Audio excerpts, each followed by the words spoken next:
সন্তানদের আমি দিনে দিনে নিঃশেষ হতে দেখেছি। নিশ্চয়তা মানুষকে অলস থেকে অলসতর করে। আপনি ভাবছেন আপনার রেখে যাওয়া অর্থ আপনার সন্তানকে নিরাপদ আগামী দেবে? ভুল।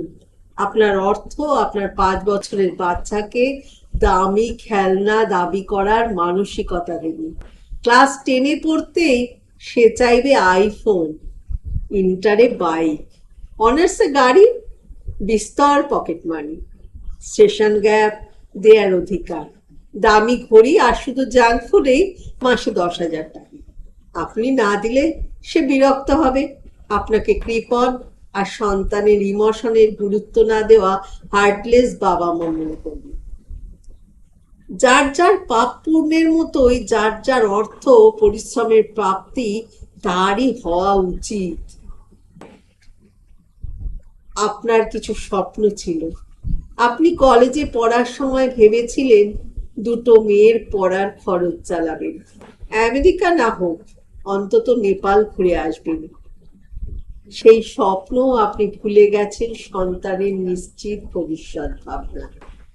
আপনার এই ত্যাগ সন্তানের কাছে শুধু দায়িত্ব পালন, অপরাধ সন্তানের নয়। কিন্তু ভুল আপনার।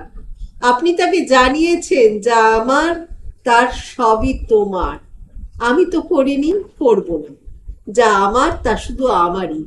আমার মৃত্যুর পর তারা পেলেও পেতে পারে, নাও পেতে পারে।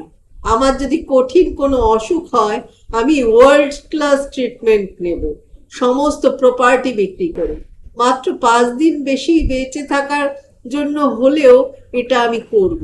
আমার সন্তানেরা সেটা জানে, তাই তাদের কোনো নিশ্চয়তা নেই। তাই তারা সারভাইভ করা শিখছে, আমি শিখিয়েছি। আমি শুধু তাদের পড়া চিকিৎসা নিয়ে কোনো প্রকার কার্পণ্য করিনি, করবো না।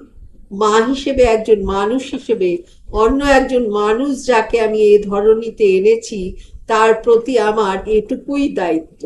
তারপর সে পৃথিবীর সন্তান, তারপর তাকে আরো লক্ষ সন্তানের সাথে দৌড় দিতে হবে। নিজের জায়গা নিজেকে তৈরি করতে হবে। যদি পারে সে তবেই জীবনের আনন্দ সে জানবে। আমার রেখে যাওয়া অর্থ দিয়ে সুখে থাকা আর অন্যের আন্ডারওয়্যারের পরে ইজ্জত ঢাকা একই জিনিস। আমার সন্তানেরা অন্তত এটুকু বুঝুক,